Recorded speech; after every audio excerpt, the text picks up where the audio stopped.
Thanks, Jamie. Welcome, everyone. I don't need a surname apparently, Jamie, because Alistair does. So I'm Claire Spillman. I'm a principal research scientist at the Bureau of Meteorology, coming to you from Melbourne, to the lands of the Wurundjeri people of the Kulin Nation. So welcome, everybody.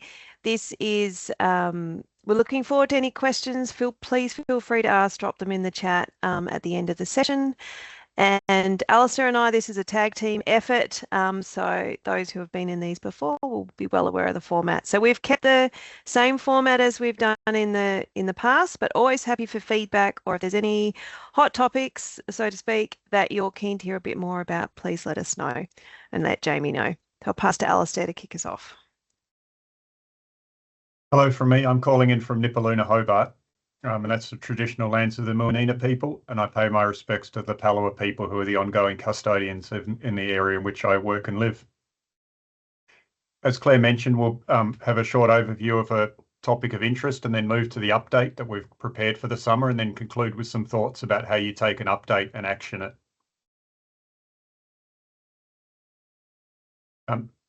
Because we do different topics each time we talk to these seminars, if you'd like to go back and look at earlier topics, and maybe we should prepare a list of what those topics are so you can filter them before you have to watch all of the videos. They are posted online. And so today, after this short introduction, we'll go through and give you the seasonal update, including marine heatwave information. And Jamie's described the type of people that we're trying to reach with these briefings. They're meant to be, can I call it, inside the tent or in-house briefings, not public briefings in that sense. And as you'll see, as the season progresses, we're going to draw on some regional experts to contribute to these national briefings, because they bring a perspective and expertise that Claire and I do not hold. And I'd just like to thank FRDC for their ongoing support for the briefing series. We all know that climate change is influencing the oceans around Australia. In 2024, the summer that's just passed, it was the warmest on record for Australian waters in terms of sea surface temperature. The second warmest was 23-24. So a hot year, not so hot, and then another hot one again. And particularly the heat waves have been impacting different parts of Australia. Marine heat waves were very strong in Tasmania and New South Wales in 23-24. And then last year, as we'll show you, South Australia and Western Australia had dramatic impacts associated with warming.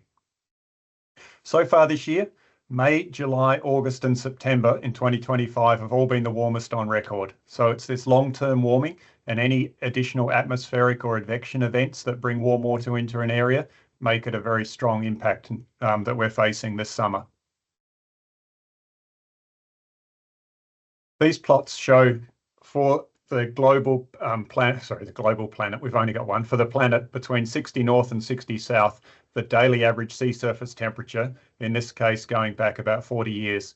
And every one of the grey lines on this shows the typical cycle of temperature over the period January through to December.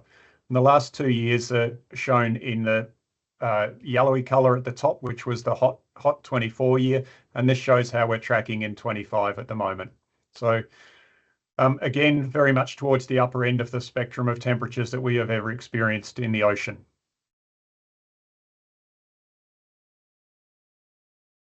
Not necessarily a good news story, and we saw last summer all around Australia dramatic impacts associated with marine heat waves. This infographic shows 4 or 5 regions of Australia with the marine heat wave signal for the particular time of year that the strongest impacts were observed. In both the northwest and the northeast coasts of Australia, we saw coral bleaching. In Northern Territory, there were declining catches of some fish species.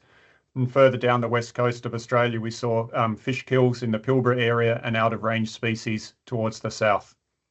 New South Wales experienced a fish kill, and Tasmania penguins didn't return to their colonies. We saw an outbreak of Noctiluca, one of jellyfish, and then fish disease also, which was associated with warmer temperatures. And South Australia, as you will well know from briefings associated with the South Australian algal bloom, beginning in about mid to late January, a heat wave emerged, and then from March onwards, an algal bloom followed on the tails of that heat wave. Fish kills, the harmful algal bloom impacts, and then declining fish catches and fish availability in that region. So if anywhere around Australia didn't get the wake-up call, have a look at this figure and think how lucky you were to escape that. I really hope we do not see a situation like this for another 5 or 10 years, but let's be prepared.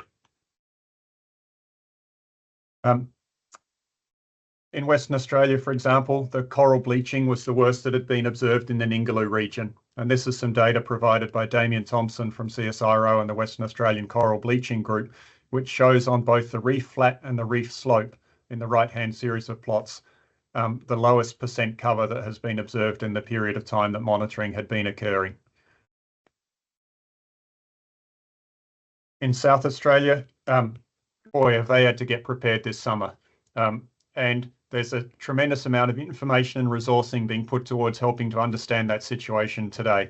And so there's been resources stood up that provide almost daily or weekly updates on the algal bloom situation. And in particular, one colleague is probably looking wistfully with his dog on the beach and thinking how much he wishes he'd been able to do something else for the last 8 months that this algal bloom has been underway. But I'd say it's been a tremendous effort from the South Australian researchers and the community there to provide such a rapid response and availability of information to keep track on things now. So it's been a significant boost to our capacity to respond to extreme events in Australia.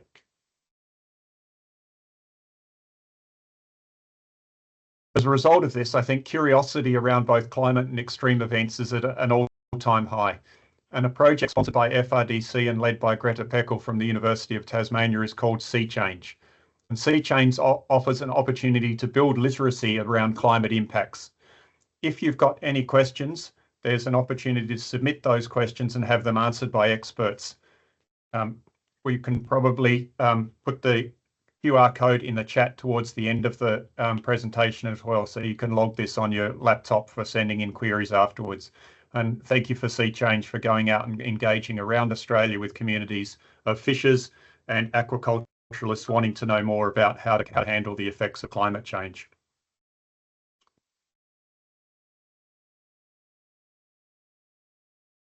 Okay, so now that we've had a bit of a recap on the summer that was, and I guess the motivation for these briefings, the idea is to make them as useful as possible for decision makers. So the next two parts of this briefing, one will be around what's happening in the ocean at the moment around Australia, and then what can we expect for the next couple of months. So looking at recent conditions, and Alistair touched on this in the earlier slides, it's still quite warm around the ocean and around Australia, sorry. And so looking here on the left, these colours here, the dark orange shows it's the highest on record since 1900. This is at the surface, but it does give a good idea of the amount of heat in the system. So you can see it is still highest on record for September compared to all the other Septembers we've got data for, so back to 1900, and around the Victorian coast and north of Tassie. The slightly more benign looking orange colour is still in the top 10%. So that the most of the country, with the exception of WA and parts of South Australia, are still very much above average. The yellow colour is still above average. So it's warmer than you'd normally expect for a September everywhere around the country, but particular areas are that eastern part of South Australia, Victoria and north of Tassie at the moment for September. And if you can see the plot here on the right, all this is showing is for that box that you can see on the left, what is the average temperature at the surface and how does it compare to previous years? And you can see in the last 20 to 30 years, I've got my screen set up like this, so I can't see the numbers on the bottom. All these red bars are indicating warmer than normal. This is September 2025 up here. So the main thing to think about this is it is warm already. So what does that mean for your business and the animals that you manage or fish to have a warm winter going into potentially a warm summer, which we'll get to in a few slides as to what that looks like. It's always good to take a bit of a step back and just have a look at what's going on in the global ocean. The majority of our presentation today is just around Australia, but to get some context, what is driving those conditions in our region. So it's pretty warm up in the Northern Hemisphere at the moment, but this sort of pink colour, anywhere that's pink is warmer than you'd normally expect. This is for the past week. So this is using satellite data, looking at that top surface and just saying, is this warmer than what we'd normally expect for this time of year? So it's pretty patchy, but most of Australia, particularly down the east coast and parts of the west coast, are warmer than normal. So maybe 1 to 1.2 degrees warmer than normal. And we can also see there is some cooler, about the only place that we can spot any cooler temperatures out in the eastern Pacific. And I'll talk more about that in a few slides. This is the area we look at when we are talking about a La Nina. So I'll come to that in the next couple. We zoom in around Australia. So this, we're just looking at the anomalies. So that again is warmer or cooler than normal. Anywhere orange to red is warmer than we'd normally expect. This is from the 15th, so last week till a couple of days ago, what that looks like in the top 1 metre around Australia. So you can see it is quite a bit warmer than we'd normally see for this time of year on the northwest shelf. It's warm in the northern part of the Coral Sea and in the Gulf, and it is still warm along the coast in South Australia. So because this is relative to September, this is not summertime temperatures. We're not talking about the hottest kind of temperatures that you will see, but it's still considerably warmer than you'd normally have for a September. Oh, sorry, we're in October now, middle of October. If we then get into the water column, so what we're showing here is the average temperature over the top 300 metres. So when we're on the shelf, obviously that's shallower than 300 metres. So this is to the bottom. So around the coast here, this is the average temperature anomaly down to the shelf, to the bottom. And then offshore, where it's deeper, it's just the top 300 metres. So I'm going to flick back and forth between them. So this one is the surface. This one is the subsurface. So in some places you can see, for example, out here off the northwest shelf, it's warm at the surface, but you don't see that heat in the subsurface. Other areas, such as in the Coral Sea and along the Great Barrier Reef, also on the shelf in South Australia, that heat is seen all the way through the water column. When there's a lot of heat sitting in the subsurface, it's much harder for a few windy days to move that heat or cool the water. So it provides a reservoir of heat sitting underneath, which we then see at the surface when we're looking at those SSTs. We then take that information and say, all right, well, yeah, it's warmer than normal everywhere. Is it a marine heat wave? And the way we're describing a marine heat wave here is it in that top 10%? Is it warmer than 90% of the other temperatures we've seen this time of year in this location? So what we're seeing here is marine heat wave conditions. This is for the last week on the northwest shelf, across the South Australian coastline, and again up in the northern Coral Sea. There are also areas of marine heat wave down the coast as well of the reef, and a couple of areas in New South Wales. So this again is relative to September or October. Geez, I need to remember we're in October, not September. Okay, so we've set the scene. So it's pretty warm. How's that going to translate to the next few months? So the outlooks we've put in here are from November, December to January. So we do have another briefing. I think it's the 12th of December is our next one, and we'll update these forecasts then. But at this point, this is what our forecasts are telling us. This is our best estimate of expected conditions. So again, we're taking that global picture, and I'm going to talk a little bit more about ENSO, so whether it's a La Nina or El Nino and what that means. This is the global forecast for November through to January. Anywhere that is pink, which is most of this graph, is showing it's warmer than normal for that season.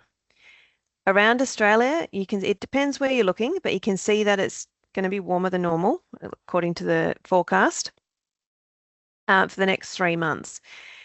The boxes I wanted to draw your attention to, because I will talk about them in the next couple of slides. We hear a lot about whether it's an El Nino, whether it's a La Nina, and what that means in terms of conditions around Australia. When we talk about that, one of the indexes, and I'll show you, is calculated using this box out in the Eastern Pacific. In a La Nina, it's usually cooler than normal in this box. In an El Nino, it's usually warmer. And so that is one of the indicators the Bureau looks at when we're making the call on what the ENSO status is. So whether it is a La Nina, whether it's neutral conditions, or whether it's an El Nino. Also, for those in the west, we have the Indian Ocean dipole. And that's calculated using these two areas in the Indian Ocean. And it's the difference between these two boxes. And the reason we look at these is these are large climate drivers, and they influence Australia's climate and the temperatures around Australia. They're also long-lived, and we can predict them well in advance. And that's where we get our forecast skill from, or accuracy from, when we're looking at the local region. So that's why we consider them when we're doing these kind of briefings. There's a lot of text on here. These slides will go, I'll send them through to Jamie. But the main thing I wanted to mention here, and we've been asked a few times in the last month or so, is the Bureau has just upgraded its El Nino indices. So traditional ones use these boxes out in the Pacific. However, as you know, and as Alistair has introduced us to in the start of the presentation, is our oceans are really warm. So it's very easy now to exceed that threshold to say a La Nina or an El Nino, even if the event is not actually underway. It's because the background temperatures in the ocean are really warm.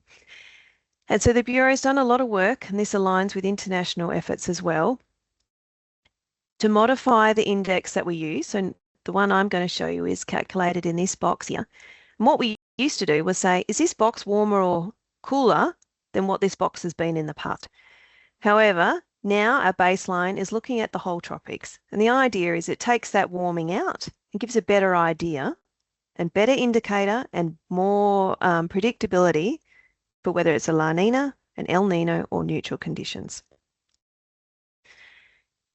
For those that are interested and are thinking about how a La Nina or an El Nino might relate to their patch of the ocean that they're managing, and this is particularly relevant for WA, 24 and 25 and 17, 18, those summers were reclassified as weak La Ninas.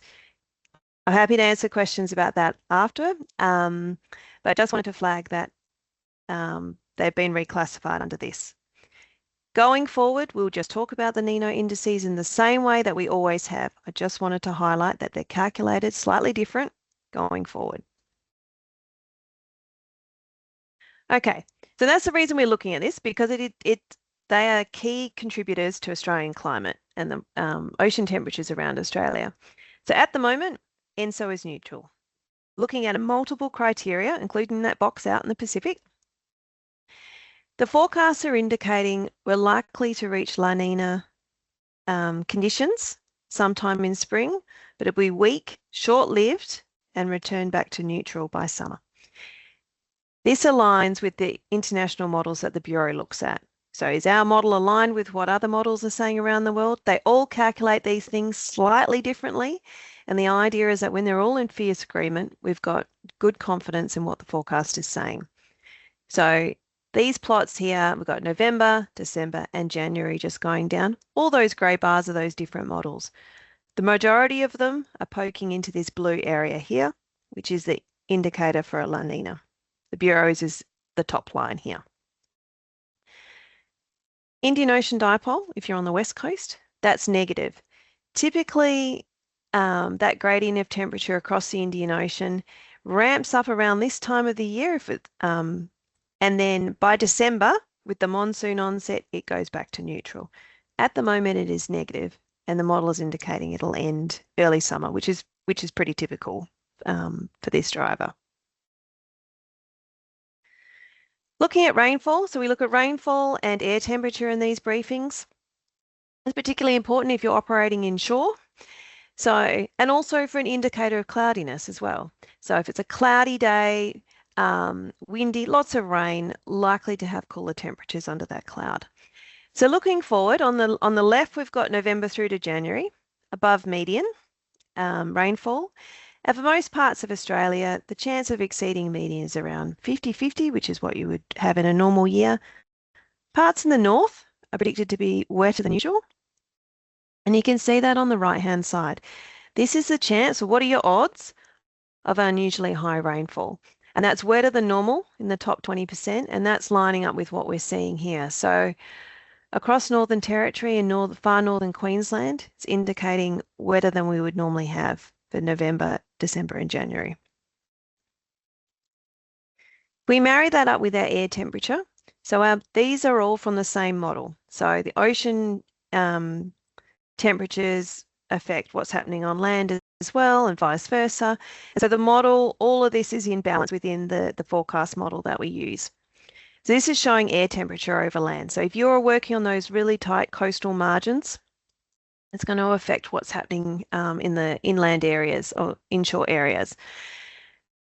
So on the left, same again, chance of being warmer than median for air temperature over November, December, January. We've got, it's quite high chance of exceeding median on parts of the WA coast, parts of Queensland, Tassie and Victoria. If we look at the chance of being unusually warm, so top 20% of air temperatures, again, parts of the Northwest Shelf or that sort of Pilbara, Gascoyne area of Western Australia, Victoria, though it doesn't feel like that today in Melbourne, and Tasmania, where it's showing high chance of warm air temperatures. So now getting back into the water. So the way I've set it up here is we'll go month by month. And an important thing to remember is the further out we're trying to predict, the less accurate the forecasts usually are. So we have higher confidence if we're trying to predict November than say if we're trying to predict February. And that's part of the reason that we do multiple briefings as well. We don't just give you one at the start and say, see you later, good luck. We check in about every 6 weeks. Jamie's got the program. And if those forecasts, they can change, and that confidence in them can change as well as we get closer to where we're forecasting. So for November, down the bottom here, this little green plot, everywhere that's green, the model has done a good job of predicting this time of year at that location from this time in October.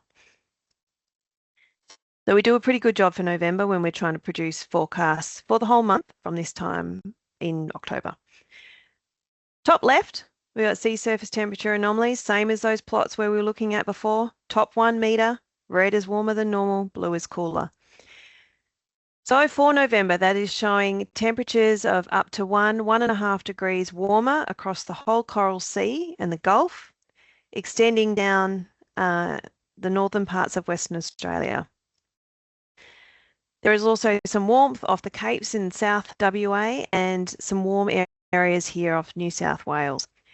If we then look at that top 300 metres instead of just the surface, you can see in some areas that heat extends all the way down to the shelf. We said that in the Gulf, we see it over the Great Barrier Reef, these areas off New South Wales, and also parts of the Northwest Shelf here and off the Cape. So in those locations, it is warmer for the full water column down to the bottom of the shelf. We then look at the extreme parts of those temperatures, are they in marine heatwave conditions? The top right one here, when we run the model, we don't just run it once. We don't have a perfect picture of what the ocean looks like today. That's what you need to run a model. What's the ocean doing? So what we do is we run the model lots of times and we look at how many of those forecasts for November are indicating a marine heatwave. It's kind of what are the odds? What are the likelihood of you getting marine heatwave in certain locations? This dark green colour translates to 80 to 100% of those forecasts, and we run 99 of those. So up here in the Coral Sea, it is saying 80 to 100% chance of marine heatwave conditions in November. Also in the Gulf, southwest WA and parts of New South Wales and Victoria.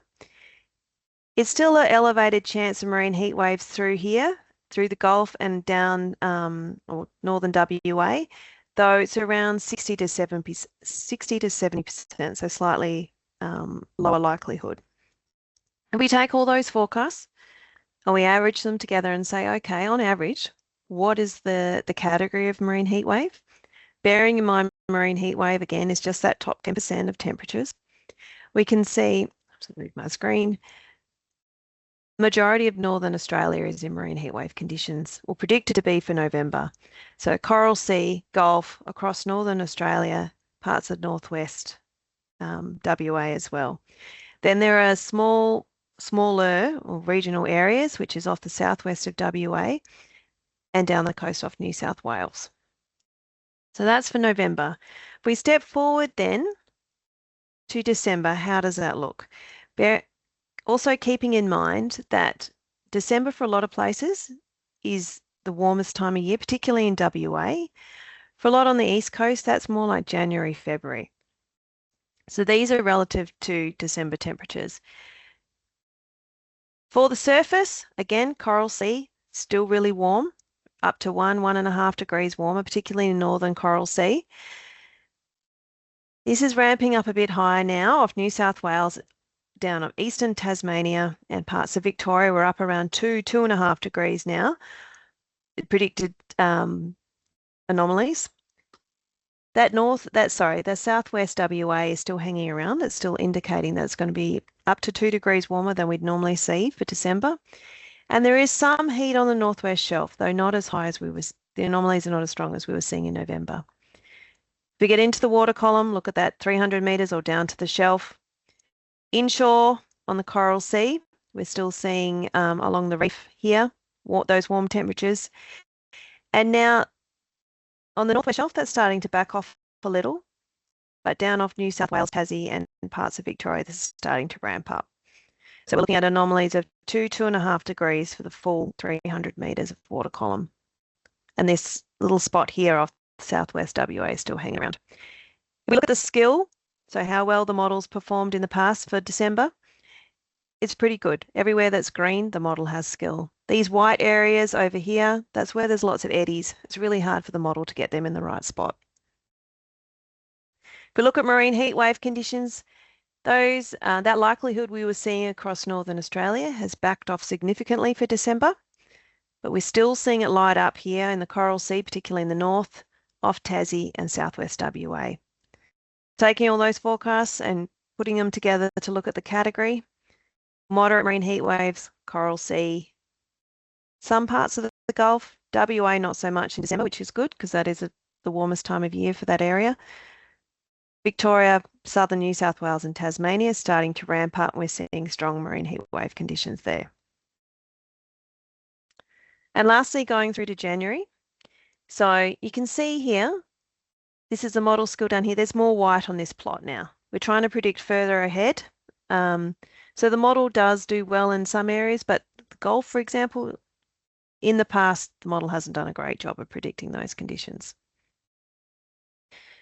SST anomalies, Coral Sea, warmer than normal, but the anomalies have backed off to around 0.6, 0.8 degrees warmer than you'd normally expect, which we often see in summer these days, so maybe not as huge cause for concern. However, down off New South Wales, Victoria and Tassie, we're still maintaining anomalies of up to 2.5 degrees warmer than you'd normally see for January. We do have skill. Those areas are green here in the plot. So it's not an absolute guarantee, but it's a pretty strong indicator it's going to be warmer than you'd normally expect and probably like. It's also warm still off southwest WA, but the Ningaloo, northwest shelf and down past the Abrolhos, which got hammered this time last year, is still warmer than normal, but nowhere near the temperatures we were seeing last year. We get into the water. There aren't any areas that are really lighting up except this New South Wales, Victoria, Tassie area. Very warm down to 300 metres in this southwest WA. Looking at marine heat waves, a lot less green on this map here, which is nice. Coral Sea, we're back around 60 to 70% of the forecasts are saying the marine heat wave.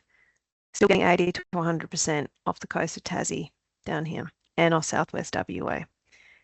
Looking at all those forecasts collapsed down together, it's showing patchy marine heatwave conditions over the reef and in the Coral Sea, and persistent moderate conditions here off Tassie and off southwest WA. Yep. I'll pass back to Alistair. So we've given you information around what the current conditions are, what it's looking like going into summer, and have a bit of a discussion about what you do with that information. Thanks, Claire. You're here today getting a broad look at what's happening across the country in these national briefings. We've got a range of colleagues around the country that are providing state and regional briefings, and then depending on your sector, you may have already begun to arrange for this summer either industry-specific briefings, conservation briefings in the case of handfish, or coral reef teams have already got their plans in place. So it's with this hierarchy of information that you can get more and more detailed down to the level of what I hope is closer to tactical information that's really focused to help you decide what to do. So in terms of phases that we've talked about previously, there are 4 of these. At the moment, we're somewhere in around phase 2 for parts of Australia, different events, and you've spent the past few months getting prepared with phase 1 and risk assessments, getting ready for the summer. This is really important so that we are stopping being in this reactionary phase where we're during a heat wave event, we're having to respond very quickly. I'll use this schematic as I go on to the next one, Claire.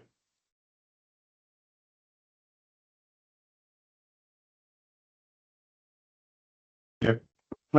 It's been really great to see the preparation by different jurisdictions around Australia. And so one of the recommendations that we've made previously in the first phase of preparing for the increased risk of marine heat waves is to develop response plans. And so New South Wales has had a response plan since 23-24. South Australia, earlier in the month of October, issued its summer algal bloom plan, and that included both direct action for helping the environment, but also some things that would help the socioeconomic aspects, in particular around fishing and aquaculture businesses. And congratulations to Tasmania that earlier this week released the Tasmania Marine Heatwave and related event response plan, which is available on a really comprehensive website also, which provides a lot of information for end users about what to do and what resources are available. And Western Australia, if you're inside the tent with them, has got lots of in-house documents and experience that they're sharing across agencies to prepare for extreme events as they arise in Western Australia. Because they're publicly available, you can have a good look at those. So then, what do we do when we think we're at risk of something? I know that I've had to exit my office on many occasions to go and stand out in the rain or the sun, depending on the time of year, and in undertaking a fire drill. The reason we do this is to be prepared. And so nobody in the workplace today says that we don't need fire drills in order to work safely. And I think that's a good metaphor for thinking about how do we prepare for extreme events in our oceans.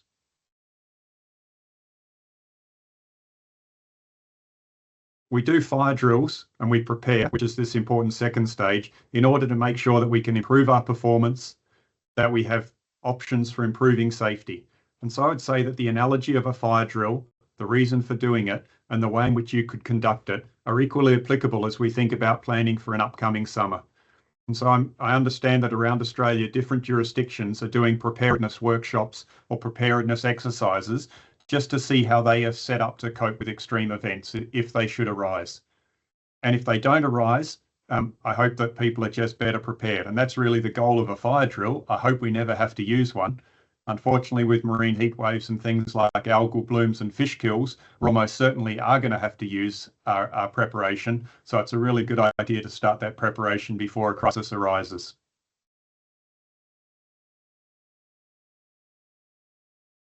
And over the 3 years of these briefings now, we're starting to see a very rich set of responses to marine heat waves and other extreme events. So to interpret this diagram, on the lower 3 horizontal bars, there are things that we can do in the short term and the long term as we experience marine climate change and marine extreme events. On the short term side, during extreme events, it's very important to collect data rapidly, to monitor event and to undertake briefings and form event advisory teams, as occurred this past summer with South Australia and Western Australia standing up expert teams. On the long term, on the right-hand side, you can, again, build expertise, ensure better data flows, and learn from past experience with improving ocean literacy, sustained observing systems, and building networks.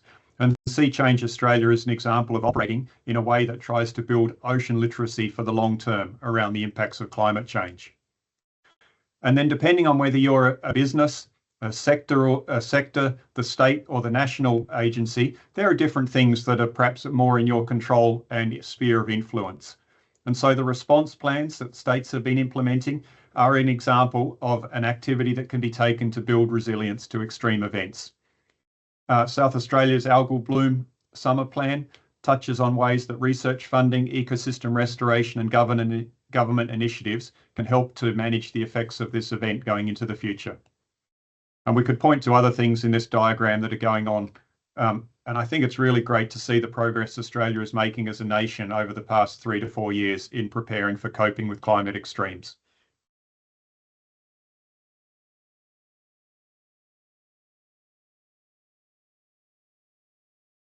Claire, back to you, as I think my connection is not the best one. Sure.